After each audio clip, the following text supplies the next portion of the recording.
Kinshasa, la capitale de la République démocratique du Congo.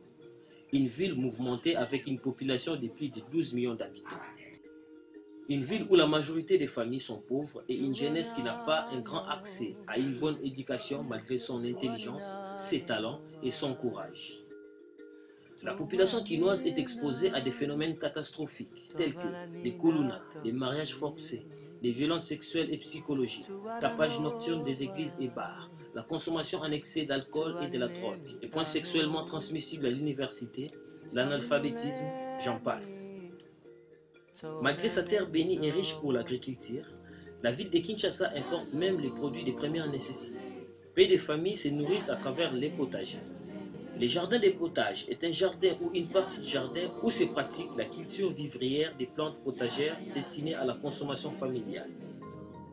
Il a donc essentiellement une fonction utilitaire. Mais en même temps, ce type de jardinage peut être un passe-temps ou une passion et être bénéfique pour la santé physique ou mentale. Enfin, il peut également avoir une fonction ornementale et contribuer au maintien de la biodiversité animale et végétale. La famille Malafi se consacre sur la culture de l'épinard depuis des années. Du grand-père au petit-fils, l'agriculture est une activité de passe-temps pour eux. L'épinard est une plante potagère qui donne pratiquement toute l'année pour peu que l'on sème au bon moment et que l'on choisisse la bonne variété.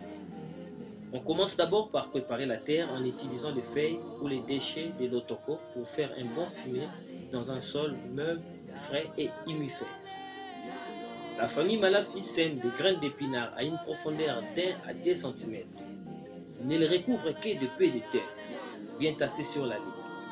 Les graines des variétés de la saison sèche sont semées de mars à avril. Les variétés de la saison des pluies se sèment de août en septembre. Les lignes respectent un espacement. Éclaircir à 15-20 cm entre les plantes lorsque celles-ci ont 4 à 6 feuilles. L'épinard aime bien l'eau. La terre doit toujours être humide. Il faut éliminer les mauvaises herbes quand elles prennent de la place dans les jardins. Les mauvaises herbes profitent des nutriments destinés aux légumes. Par conséquent, il est important de désherber régulièrement pour que l'eau de la pluie entre bien dans la terre et pour aérer les sols. L'épinard est un peu frileux. Il faut les protéger du froid lors des températures fraîches. Certaines feuilles peuvent atteindre de belles dimensions. Environ 2 mois après les semis. Là, il faut cueillir les feuilles au fur et à mesure des besoins. On commence par les feuilles du dessus, afin de laisser la lumière atteindre celle du dessous. L'épinard se déguste cru en salade ou bien cuit. Bien sûr, l'objectif principal est d'utiliser les produits de notre potager pour le repas familial, mais rien ne nous empêche de vendre aussi un carré pour payer l'électricité ou la régie des eaux. D'autres familles ont fait de l'agriculture leur profession.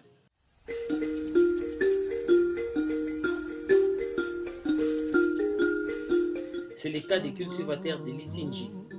Ils nourrissent, scolarisent et soutiennent leurs enfants par l'agriculture. Les techniques ne sont pas toujours les mêmes pour ces métiers qui semblent être oubliés dans la ville de Kinshasa. Boyebi Yangona ye Puyo kabelanga luba Sokile lona we Liboso na ye maboko peto Naza agronome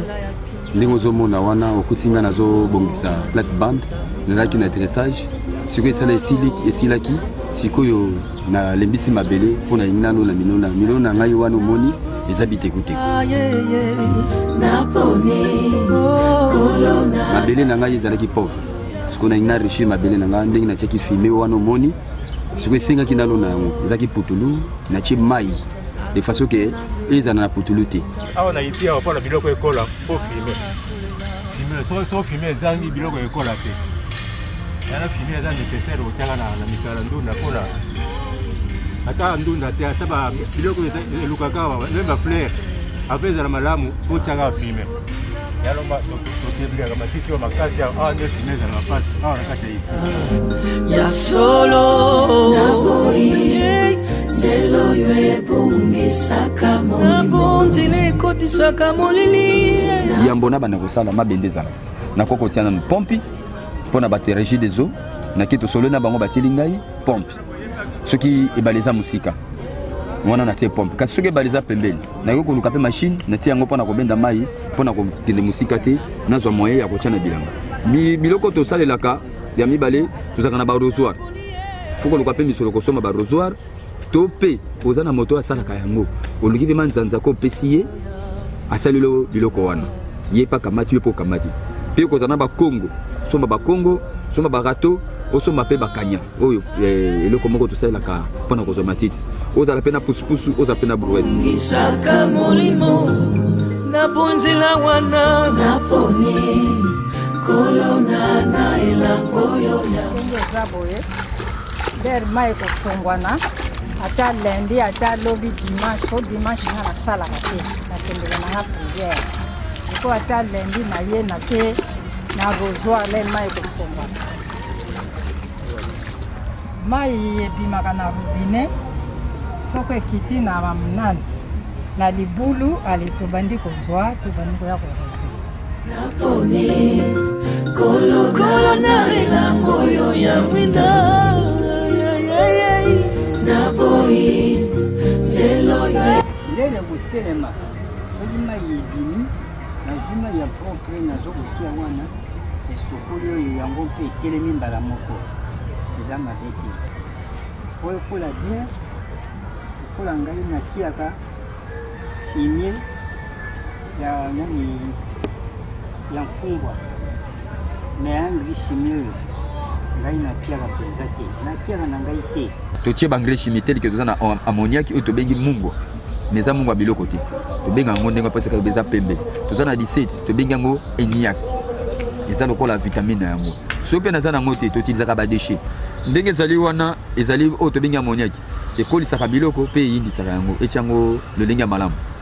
kasi oyo mosusu efongolaka epesa ngolu ya kobenda mai po ete ezala minene nakotete esalaka 3 jours aye tete ebimisi epasuli bambuma kotiaka mai ya moke moke ebele te po epola mingi te mai ya moziri kaka dodo soko tiaka likolo papapapapapa nsima nango otiki ntango bana koyaka mwa makasa mibale misato nsima nango ale oza kotiaka mai ozuka mwa kisi engrais bien ammoniaque obwaki ya mingi te ifo tia mesure ya moke po soki olekisi yango mungwa wana akokata lisusu bagraine po eza nanu petepete